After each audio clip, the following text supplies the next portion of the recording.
Ini pengalaman Gunung Moria dan Bukit Golgota.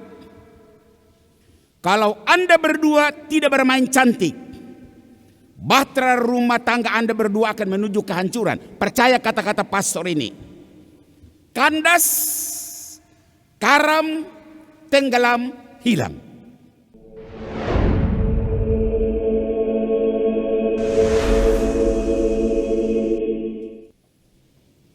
Inilah putraku yang terkasih, dengarkanlah dia. Bapak-bapak, ibu-ibu, saudara-saudari, umat yang saat ini sedang berada di gereja katedral mengikuti misa ini, maupun umat atau siapapun yang saat ini sedang mengikuti siaran lewat live streaming atau lewat radio Tiga Raja FM. Kalau umat jeli mendengar bacaan tadi, bacaan itu menghantar kita pada refleksi tentang pengalaman puncak. Entah puncak sukacita atau puncak derita. Dalam kitab suci terdapat puncak Gunung Tabor. Dalam bacaan Injil sore hari ini, Yesus menampakkan kemuliaannya di Gunung Tabor. Puncak Bukit Golgota, bacaan kedua dan bacaan Injil. Tuhan Allah mengganti posisi Abraham dan Yesus mengambil posisi Ishak.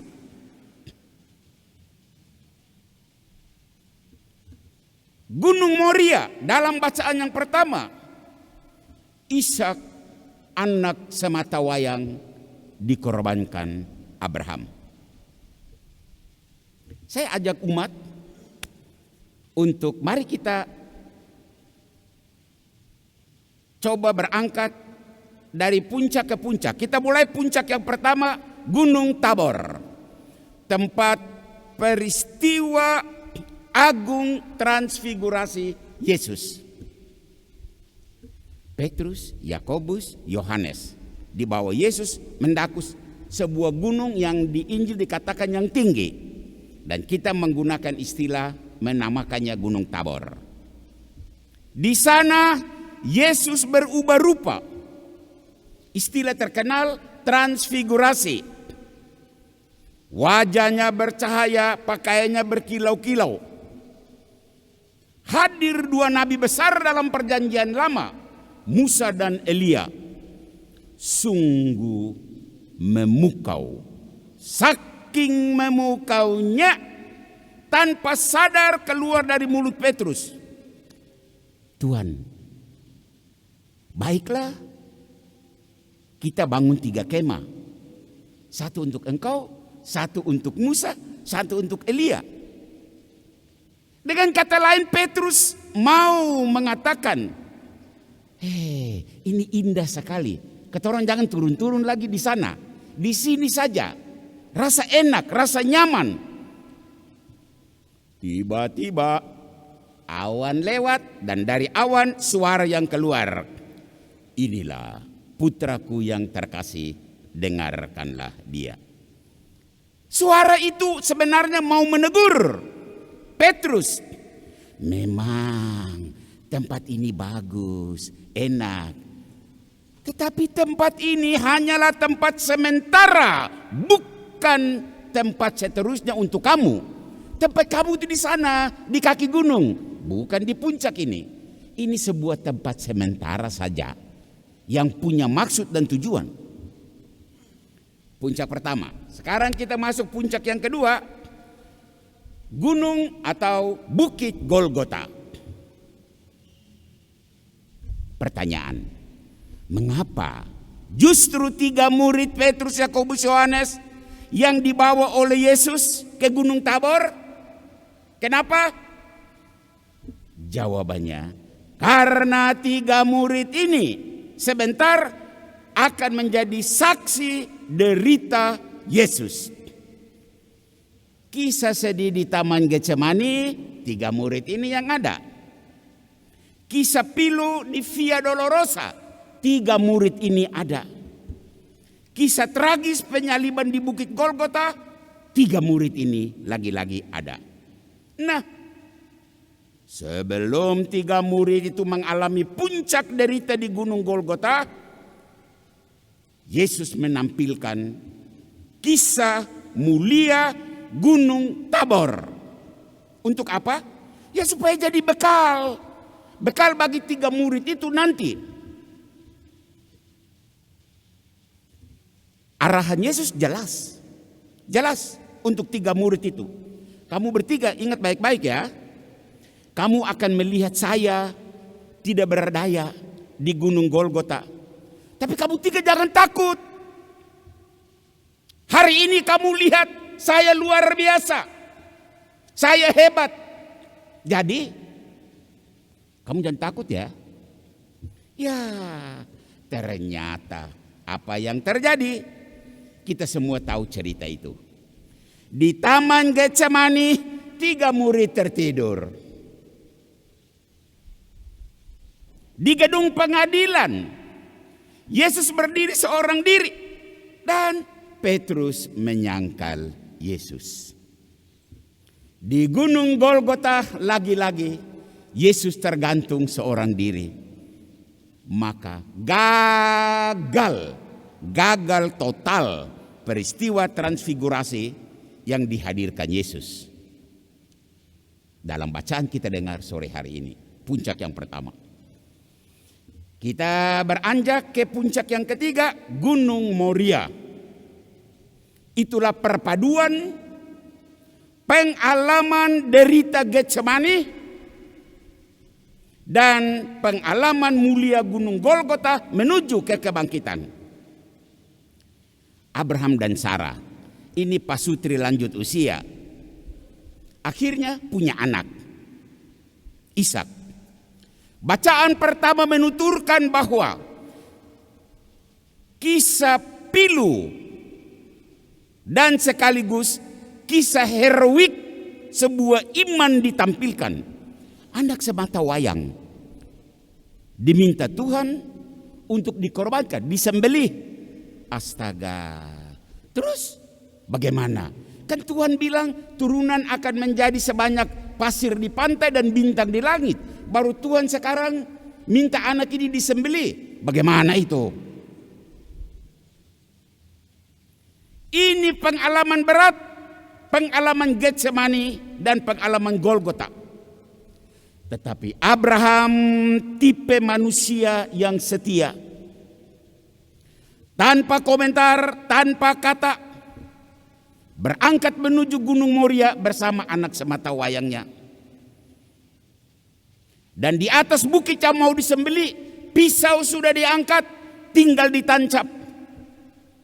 Dan Allah mencegah Abraham, jangan. Saya sudah tahu engkau itu siapa. Di atas Gunung Moria inilah kesetiaan Abraham mendapat imbalannya. Itu 3 puncak. Bapak-bapak, ibu-ibu, saudara-saudari, umat sekalian yang Tuhan kasihi,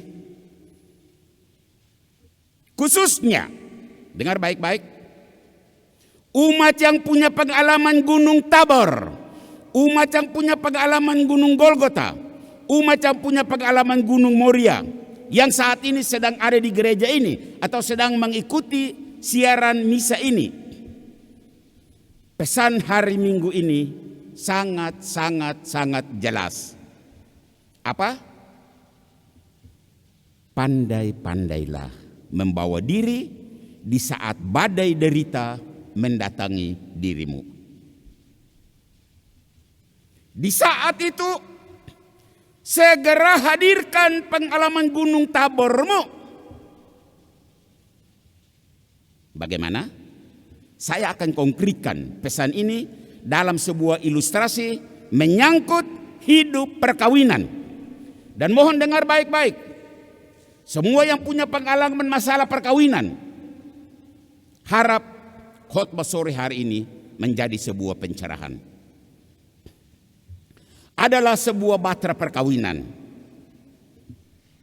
Baru seumur jagung, masih balita. Pasangan suami istri muda itu sering cecok. Ribut antar mereka berdua tiap hari. Kata-kata kasar dan maki dilontarkan setiap hari. Ucapan-ucapan dan ujaran-ujaran penghinaan kepada pasangan non-stop. Laki-laki bencong, miskin, bikin berat kasur saja. Astaga. Ini pengalaman Gunung Moria dan Bukit Golgota.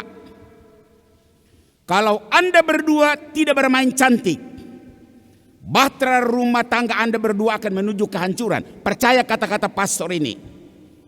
Kandas, karam, tenggelam, hilang. Dari ilustrasi ini, apa pesan untukmu dalam konteks Gunung Tabor, dalam konteks Bukit Golgota, dan dalam konteks Gunung Moria? Ada 3 pesan. Dan pesan ini saya mau sampaikan kepada pasangan-pasangan bermasalah. Pesan yang pertama, sadarlah bahwa Anda sedang berada pada momen krusial, momen berbahaya. Anda ditantang oleh pengalaman Gunung Moria. Anda persis berada pada posisi Abraham. Posisi batin Abraham yang diuji dalam hal kesetiaan. Sembelih anak. Hah? Sembelih anak? Mana mungkin? Tapi itu sebuah tantangan. Tantangan kesetiaan. Begitulah. Pasanganmu minta cerai. Ini tantangan. Anda diuji kesetiaanmu. Dengar baik-baik.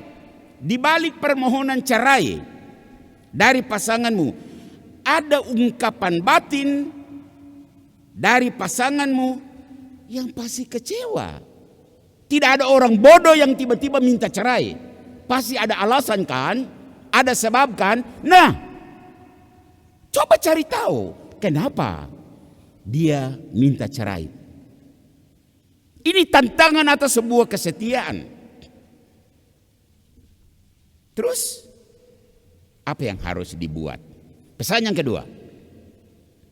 Hadirkan pengalaman Gunung Tabor yang meredam pengalaman Bukit Golgota. Kembalikan cahaya kemilau Gunung Tabor dulu. Hadirkan sesegera mungkin keagungan dan keanggunan pesta meriah di hari pernikahan. Sadarlah bahwa dia yang kau sebut bencong hari ini adalah dia yang kau puja-puja saat kamu dua pacaran sampai kau tergila-gila dengan dia. Bencong, kenapa kau mau dia? Sadarlah bahwa dia yang kau sebut cerewet adalah dia yang tampil manis dan lembut menjelang hari perkawinan dan di hari perkawinanmu. Sadarlah bahwa dia yang kau bilang pelaku KDRT adalah dia yang dulu sayang-sayang kau, manja-manja kau di pelukanmu. Sampai kau bangga-banggakan dia di hadapan keluargamu. Sadarlah bahwa dia yang kau sebut miskin, engkau membangga-banggakan dia di hadapan orang tuamu. Miskin kenapa kau mau? Miskin kenapa engkau mau? Sadarlah bahwa dia yang kau hina karena penghasilannya kecil adalah dia yang dulu engkau anggap pangeran yang luar biasa. Sadarlah bahwa dia yang kau sebut hanya bikin berat kasurmu adalah dia yang dulu kau peluk-peluk, tidak hanya di rumah, bahkan di jalan dan di hadapan teman-temanmu. Itu dia yang kau bilang dia bikin berat kau kasur. Ayo, segeralah kau setel kau punya otak, kau setel kau punya hati, kau setel kau punya mulut yang error besar itu. Jangan lupa ya kamu berdua, di depan altar yang kudus, Anda berdua berdiri di sini berjabatan tangan, saling beradu pandang, dan di hadapan pastor atau uskup yang memberkati pernikahanmu, Anda berdua berujar, saya berjanji setia kepadamu dalam untung dan malang. Kamu dua masih ingat kah? Saya mau mencintai dan menghormatimu seumur hidup. Masih ingat? Demikianlah janji saya demi Allah dan Injil suci ini. Sekali lagi, demi Allah dan Injil suci ini. Bukan demi pastor yang memberkati, bukan demi uskup yang memberkati, demi Allah dan Injil suci ini. Pikir baik-baik. Pesan ketiga, pesan terakhir. Jangan putus asa dan cepat menyerah sama dengan 3 murid yang punya pengalaman ganda. Gunung Tabor dan Gunung Golgota. Di Taman Getsemani, 3 murid tertidur. Di gedung pengadilan, Petrus menyangkal Yesus. Di Gunung Golgota, Yesus tergantung sendirian. Pesan pastor untuk Anda berdua hari ini dan untuk kita semua, pasangan-pasangan yang bermasalah, kamu dengar. Jangan tidur seperti 3 murid. Ayo bangunlah dan berjaga-jagalah. Jangan saling menyangkal janji perkawinan seperti Petrus menyangkal Yesus. Jangan biarkan pasangan tergantung seorang diri di salib seperti Yesus tergantung seorang diri memikul dosa dunia ini. Mengapa? Ya, karena pengalaman Gunung Tabor sore ini berkata lirih, aku setia kepadamu dalam untung dan malang. Aku mencintai dan menghormatimu seumur hidup, bukan seumur jagung. Tuhan memberkati Anda berdua. Tuhan memberkati semua pasangan yang saat ini bermasalah. Tuhan memberkati kita semua. Amin. Kita hening sejenak untuk merenungkan firman Tuhan ini.